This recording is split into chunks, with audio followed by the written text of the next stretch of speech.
नाज़रीन करام, अस्सलामु अलैकुम वरहमतुल्लाहि ताला वबरकातुहू। खून का ख़रीदना और खून का बेचना और इसी तरीके से ब्लड का डोनेट करना हमारी शरह में कहाँ तक दुरुस्त है और कहाँ तक दुरुस्त नहीं है। मौजूदा दौर में खून का बड़ा फुकदान है, क्योंकि इस दौर में उमूमन लोगों के पास फोर व्हीलर्स हैं, टू व्हीलर्स हैं, तो आए दिन हादसात पेश आते रहते हैं, एक्सीडेंट होते रहते हैं, जिसकी वजह से इंसान के जिस्म से बहुत ज़्यादा खून जब निकल जाता है तो उसे खून चढ़ाने की नौबत पेश आती है। तो इसीलिए अब हमारे सामने ये मसला भी पेश आता है कि हम खून को ख़रीद सकते हैं कि नहीं, बेच सकते हैं कि नहीं, और खून अगर ज़रूरत पेश आए तो डोनेट कर सकते हैं कि नहीं, ये मसला हमारे सामने आता है। बहरहाल, यहाँ पर दो मसले आपके रूबरू हैं, हमें इसको समझना है। पहले तो ये समझना है कि खून का खरीदना और बेचना जायज़ है कि नहीं, और दूसरा मसला कि ब्लड का डोनेट करना ये जायज़ है कि नहीं। देखिए, इंसान के जिस्म के बका के लिए, ज़िंदा रहने के लिए खून इंसान के जिस्म में एक बहुत ही अहम उन्सुर है, बहुत इम्पोर्टेंट चीज़ है। लेकिन हमारी शरीयत में किसी चीज़ को बेचने और ख़रीदने के लिए रूल ये है ना कि वो चीज़ माल हो। माल होने का मतलब मार्केट में उसकी एक वैल्यू हो, उसको ख़रीदा बेचा जाता हो, कोई ऐसी चीज़ हो, तो ऐसी चीज़ को शरअ में माल कहा जाता है।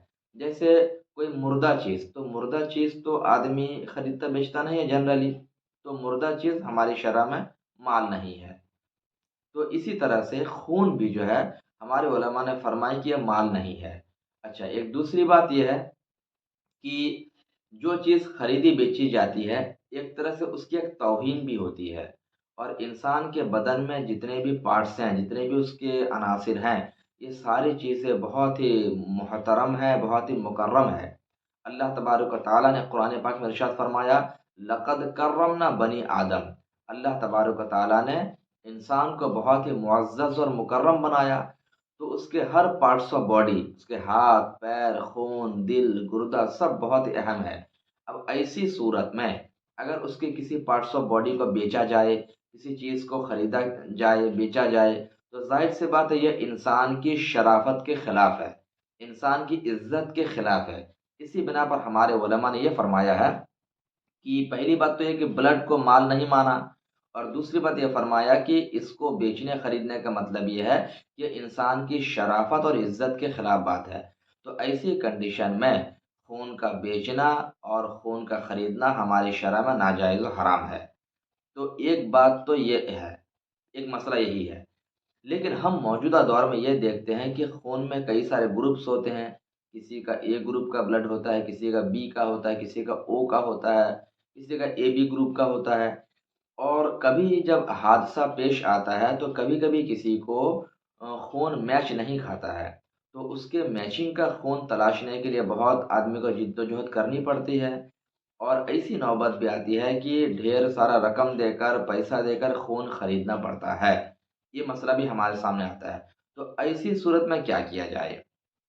तो हमारे उलमा ने ये फरमाया कि जान बचाना फ़र्ज़ है, जान बचाना फ़र्ज़ है, और जब जान बचाना फ़र्ज़ है और उस जान को बचाने के लिए ब्लड की ज़रूरत है, और ब्लड खरीद के ही मिल रहा है, बगैर खरीदे मिल नहीं रहा। तो ऐसी सूरत में हमारे उलमा ने फरमाया कि जान बचाने के लिए अब खून को खरीद कर भी आदमी इस्तेमाल कर सकता है। लेकिन उस वक़्त भी बेचना नाजायज़ व हराम है। यानी जो सामने वाला बेच रहा है, वो बहरहाल नाजायज़ व हराम काम का मुर्तकिब हो रहा है। अलबत्ता खरीदने वाला चूँकि मजबूर है, जान बचाना फ़र्ज़ है, तो इसीलिए खरीदने वाले के लिए खरीदना तो जायज़ होगा मजबूरी की वजह से। लेकिन बेचने वाला अगर मुसलमान है तो उस वक़्त भी उसके लिए वो काम नाजायज़ व हराम होगा। तो पता चला कि मजबूरी की वजह से ब्लड को खरीद सकते हैं, मजबूरी अगर इस तरह हो तो उसको बेच भी सकते हैं, लेकिन बगैर किसी मजबूरी के पहला मशवरा तो यही है कि इंसान को ब्लड बेचना खरीदना नहीं चाहिए। इंसानी भाईचारगी के नाते आदमी को ऐसे ब्लड दे देना चाहिए, खरीदना बेचना नहीं चाहिए। लेकिन अगर आदमी कहीं मजबूर है तो उस सूरत में ब्लड खरीद के भी अपनी जान बचा सकता है। यही इसका मसला है। अच्छा, इसी तरह ब्लड डोनेट का मसला आता है। खून डोनेट करना कैसा है? تو ہماری شرح میں علماء نے بھی فرمایا کہ جب انسان کا ایکسیڈنٹ ہوتا ہے تو جسم سے کافی خون نکل جاتا ہے، جان بچانے کے لیے بلڈ کی ضرورت ہے، تو اسی بنا پر بلڈ ڈونیٹ کرنا بھی ہماری شرح میں جائز ہے۔ یہاں پر ایک دوسرا مسئلہ بھی آپ کے ذہن میں آ سکتا ہے کہ دوسرے آرگنس کو ڈونیٹ کرنا تو جائز نہیں ہے، ہم اپنے دل کو، گردہ کو ڈونیٹ نہیں کر سکتے، لیکن بلڈ ڈونیٹ کرنا جائز کیسے ہو جائے گا؟ اس کی وجہ بھی میں آپ کو بتا دوں۔ میں نے شروع میں بتایا کہ انسان کے جسم کا ہر پارٹ بڑا مکرم اور محترم ہوتا ہے، اس کو خریدنا، بیچنا، ڈونیٹ کرنا نہیں جائز نہیں، کیونکہ یہ اللہ کی امانتیں ہیں۔ اب رہی بات یہ کہ بلڈ ڈونیٹ کرنے کے بعد آپ کو معلوم ہوگا کہ انسان کے بدن کا سسٹم یہ ہوتا ہے کہ ایک ہفتے کے اندر آپ کو بلڈ ریکور ہو جاتا ہے، یعنی بلڈ ڈونیٹ کرنے کی وجہ سے آپ کے بدن میں کوئی کمی پیدا نہیں ہوتی ہے۔ مثال کے طور پر آپ نے ایک آنکھ ڈونیٹ کر دیا تو آپ کی وہ آنکھ دوبارہ اگے گی نہیں، آپ کو زندگی بھر ایک آنکھ کے بغیر ہی گزارنا پڑے گا۔ لیکن بلڈ کا سسٹم یہ ہے نا کہ بلڈ بدن سے نکلنے کے بعد بھی ایک ہفتہ 10 دن کے اندر ہی ریکور ہو جاتا ہے، دوسرا بلڈ جسم میں پیدا ہو جاتا ہے۔ تو اسی لیے ہمارے علماء نے فرمایا کہ بلڈ ڈونیٹ کرنا جائز اور درست ہے، جائز اور درست ہے۔ لیکن بلڈ ڈونیٹ کرنے والے بھی پیسہ وغیرہ بالکل نہ لیں، کیونکہ میں نے شروع میں بتایا کہ خریدنا بیچنا یہ ناجائز و حرام ہے۔ ایسے آپ چاہیں کسی مسلمان کو ضرورت ہے تو کسی کی خدمت کے لیے آپ انسانی تقاضے کے تحت بلڈ کو ڈونیٹ کر سکتے ہیں، یہی اس کا مسئلہ ہے۔ اللہ رب العزت ہمیں ایسے مسائل کو سمجھنے کی توفیق عطا فرمائے اور اسی کے مطابق عمل کرنے کی توفیق بھی عطا فرمائے۔ واللہ تعالی عالم بالصواب۔